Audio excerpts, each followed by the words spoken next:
Hello friends, welcome to SS creatives. So day 2 అండి. ఈరోజు వచ్చేసి బ్రెడ్ ఉప్మా. ఫస్ట్గా బ్రెడ్ని కొంచెం ఘీ వేసుకొని రోస్ట్ చేసుకొని ఇలా స్లైసెస్గా చేసి ముక్కలు చేసుకొని పక్కన పెట్టుకున్నాను.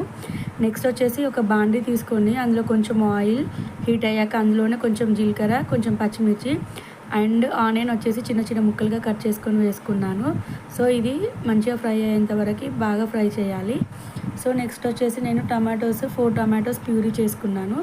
ముక్కలుగా వేసుకోవచ్చు, కానీ ముక్కలుగా కన్నా ఇలా ప్యూరీ చేస్తే బ్రెడ్కి బాగా అబ్జర్బ్ అవ్వి ట్యాంగీ ఫ్లేవర్ అనేది బాగా తెలుస్తుంది.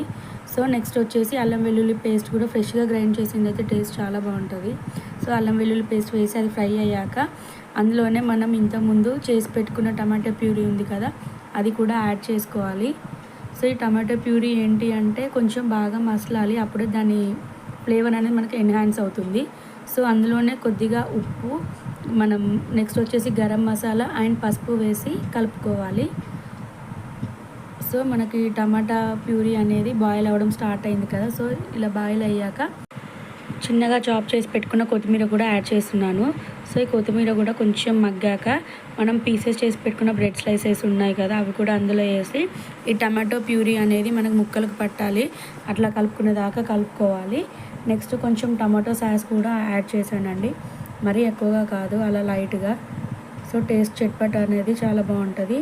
సో ఫ్రెండ్స్, బ్రెడ్ ఉప్మా అనేది రెడీ అయింది. సో మీరు ఎంతమందికి నచ్చిందో కామెంట్ చేయండి. Thank you for watching.